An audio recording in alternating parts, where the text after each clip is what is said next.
Hello दोस्तों आप सभी को मेरा राम राम। दोस्तों स्वागत है आपका अपने एक और नए वीडियो में। लो जी दोस्तों, फिर से लेके आ गया हूँ मैं आपके लिए इस महीने का सैलरी स्लिप। जी हाँ दोस्तों, इस महीने का बोले तो अप्रैल 2026 का सैलरी स्लिप। दोस्तों इस महीने के सैलरी स्लिप में हम बात करेंगे कि अभी हाल ही में अश्विनी वैष्णव जी ने 2% डीए बढ़ाने की बात की थी। तो जो 2% डीए बढ़ा है, उसको बढ़ाने के बाद जो सैलरी बन रही है वो कितनी बन रही है, बोले तो कि 2% डीए बढ़ाने के बाद हमारी सैलरी में कितना इंक्रीज हुआ है, कितना सैलरी बढ़ के आया है। तो आज की वीडियो में हम उस पर चर्चा करेंगे। तो आपका और मेरा टाइम वेस्ट ना करते हुए हम सीधा चलते हैं अपनी सैलरी स्लिप पर और देखते हैं कि 2% डीए बढ़ने के बाद मेरी सैलरी में कितना इंक्रीज हुआ। चलिए चलते हैं अपनी सैलरी स्लिप पर। तो दोस्तों ये आ गई मेरी इस महीने की सैलरी स्लिप। ये आप देख सकते हैं, ये अप्रैल 2026 की सैलरी स्लिप है जो यही महीना है। और ये मेरा डिवीज़न आ गया, मैं अहमदाबाद जोन से हूँ, अहमदाबाद मेरा डिवीज़न है। तो अब बात करते हैं हम सैलरी स्लिप पर। सबसे पहले हमेशा की तरह ये मेरी बेसिक डिटेल आ गई, मेरा नाम, मेरा डेजिग्नेशन जो सीसीटीसी है, मेरा डिपार्टमेंट कॉमर्शियल, मेरा स्टेशन आ गया साबरमती। ये मेरी बेसिक डिटेल आ गई। उसके बाद ये भी बेसिक डिटेल में आता है, उसमें हम जो मैं बात करते हैं वो देखते हैं। इसमें जो मेरा लेवल है वो लेवल 3 आ गया। और जो मेरा बेसिक वेतन है अभी, जो मेरा मूल वेतन है वो अभी 23,100 रुपया है। और ये जो बेसिक वेतन है जिसमें हर साल इंक्रीमेंट होता है, वो इस साल वो इंक्रीमेंट है वो 1/7/2026 को होगा, अर्थात 2 महीने बाद मेरा ये इंक्रीमेंट लग जाएगा। तो ये 23,000 से बढ़कर 24,000 कुछ हो जाएगा। तो ये इंक्रीमेंट जुलाई से बढ़ेगा। और उसके बाद ये बैंक डिटेल है, तो ये तो छोड़ो, इसको तो देखने की ज़रूरत नहीं है। हम बात करते हैं अब अपने मेन मुद्दे की, सैलरी की। तो दोस्तों इस बार ये जो सैलरी बनी है अप्रैल 2024 की 2026 की, इस पर देखते हैं। हमेशा की तरह ये सबसे पहले अपना बेसिक पे आ गया। जैसा कि आप सभी को मैंने ऊपर बताया, मेरा बेसिक पे है 23,100 रुपये। ये मेरा अभी बेसिक पे है।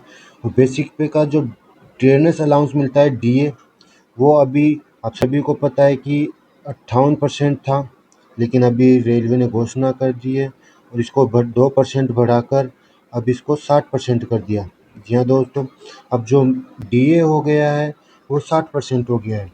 और ये जो 60% डीए हुआ, उस डीए को जोड़ने के बाद अब जो डीए बढ़कर जो आ रहा है वो हो गया 13,860 रुपया। ये बनता है इस बेसिक का 60%, ये हो गया 13,860 रुपये। इस महीने का डीए हो गया, ये इसी महीने से चालू किया है डीए, इस महीने से ये 2% बढ़ गया है। तो ये हो गया डीए। अब इसके नीचे हम देखते हैं ये डियरनेस अलाउंस। ये जो ऊपर वाला डीए है, ये डियरनेस अलाउंस 3 बार ये डियरनेस अलाउंस आपको दिखाया रखा है यहाँ पे, 600 462 465 462। तो ये जो डीए है, ये जो 60% डीए हुआ है, ये बढ़ा तो इस साल है, लेकिन ये जनवरी से इसको लागू किया गया है, जनवरी 2026 से इसको लागू किया है। तो ये जनवरी, फरवरी और मार्च, ये तीनों महीने का जो डीए बाकी था उन तीनों को जोड़ दिया है। और ये जो 465 बढ़े थे, वो तीनों मिलाकर इस महीने इन्होंने सैलरी में दे दिया है। तो ये तो हो गया डीए। उसके बाद हम चलते हैं house rent. House rent house rent आप सभी को पता है कि मेरा 30% हाउस रेंट है। तो जो 30% हाउस रेंट है बेसिक का, उसके हिसाब से मेरा हाउस रेंट हो गया 6,930 रुपया। ये मेरा हाउस रेंट हो गया। उसके बाद होता है ट्रांसपोर्ट अलाउंस। ये ट्रांसपोर्ट अलाउंस भी बेसिक का कुछ परसेंट मिलता है, जो इस बार बढ़कर 5,760 रुपया हो चुका है। और ये ट्रांसपोर्ट अलाउंस का एरियर है। ये भी वही जनवरी, फरवरी और मार्च तीनों महीने का ट्रांसपोर्ट अलाउंस है, जो कितना बढ़ा, 72 ट्रांसपोर्ट अलाउंस बढ़ गया है इसमें।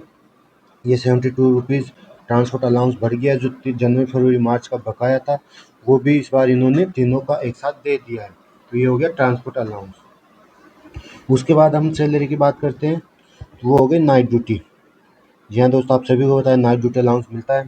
तो ये हो गई नाइट ड्यूटी अलाउंस। इस बार मैंने नाइट ड्यूटी जो करी है, ये इस महीने की नहीं है, ये मेरे मार्च की नाइट ड्यूटी अलाउंस है। क्योंकि मार्च के अंदर आप सभी को पता है कि मार्च क्लोजिंग होता है, तो मार्च क्लोजिंग की वजह से ये नाइट ड्यूटी और ये ट्रैवलिंग अलाउंस नहीं मिलता। तो जो मार्च का मेरा नाइट ड्यूटी अलाउंस था 1186 रुपये, वो भी मुझे इसी महीने जोड़ कर मिला है, इसलिए ये मेरा मार्च का नाइट ड्यूटी अलाउंस हो गया। और ये जो नाइट ड्यूटी अलाउंस है ये हो गया अप्रैल का। ये अप्रैल का नाइट ड्यूटी अलाउंस है जो 3772 रुपया है। ये मेरा अप्रैल का नाइट ड्यूटी अलाउंस हो गया। और ये जो मार्च का है, मैंने मार्च में कम ड्यूटी की इसलिए नाइट ड्यूटी अलाउंस कम मिला है। उसके बाद होता है ट्रैवलिंग अलाउंस टीए, ट्रेन में जो चलते हैं उसके लिए टीए। तो ये 4100 रुपये मेरा टीए है, ये भी मार्च का है। जैसे मैंने आपको बताया कि मार्च में ड्यूटी कम करी इसलिए इसका टीए भी मेरा कम ही बना है, 4000 ही बना है। ये मार्च का टीए हो गया। और लास्ट में जो ये टीए बना है ये टीए मेरा हो गया अप्रैल का। ये मेरा अप्रैल का टीए हो गया 14,813 रुपये। तो ये इस महीने का टीए हो गया। तो इस प्रकार से ये मेरी पूरी टोटल सैलरी हो गई। सबसे पहले बेसिक पे, दूसरा डीए तीनों महीने का कुल मिला के आ गया। फिर उसके बाद हाउस रेंट अलाउंस आ गया, फिर ट्रांसपोर्ट अलाउंस आ गया, ये तीनों चारों महीने का ट्रांसपोर्ट अलाउंस आ गया। और लास्ट में नाइट और टीए, ये जो चारों महीने का, तीनों महीने का, चारों महीने का बाकी था वो चारों महीने का टीए आ गया। तो इस प्रकार से ये मेरी टोटल सैलरी बन गई इस महीने की। तो टोटल हम सैलरी की बात करें तो देखते हैं कि वर्किंग डे 30 दिन का जो मेरी ग्रोस पे बना है वो कितना बन रहा है, 75,024 रुपये। जी हाँ दोस्तों, ये मेरी जो टोटल सैलरी बनी है इस महीने वो मेरी बनी है 75,024 रुपये। अब इस 75,000 में से आप सभी को पता है कि कुछ कटौतियाँ होती है जो रेलवे द्वारा काटा जाता है, उसको देखते हैं। सबसे पहले तो ये इंश्योरेंस के पैसे, जो रेलवे इंश्योरेंस देती है हमारे लाइफ के ऊपर, उसके 30 रुपये कट गए। उसके बाद आप सभी को पता है कि एनपीएस अभी चालू है, तो एनपीएस का जो पैसा कटता है 3,835 रुपया, वो एनपीएस का कट गया। तीसरा, मैं गुजरात में रहता हूँ, तो ये गुजरात का जो टैक्स होता है रहने का, वो 200 रुपया गुजरात टैक्स कट गया।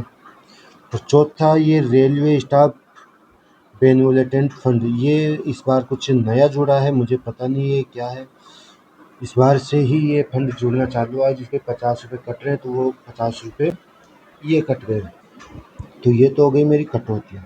तो कुल कटौती की बात करें तो कुल कटौती मेरी कितनी हुई, 4,115 रुपये। ये 75,000 में से 4,115 रुपये मेरी कटौती हो गई। इन कटौती के बाद अब हम नेट पे की बात करते हैं। नेट पे काट पीट के इन हैंड मेरी जो सैलरी आ रही है वो कितनी है, तो इन हैंड मेरी सैलरी बन रही है 17,909 रुपये। इसको हम 71,000 भी बोल सकते हैं।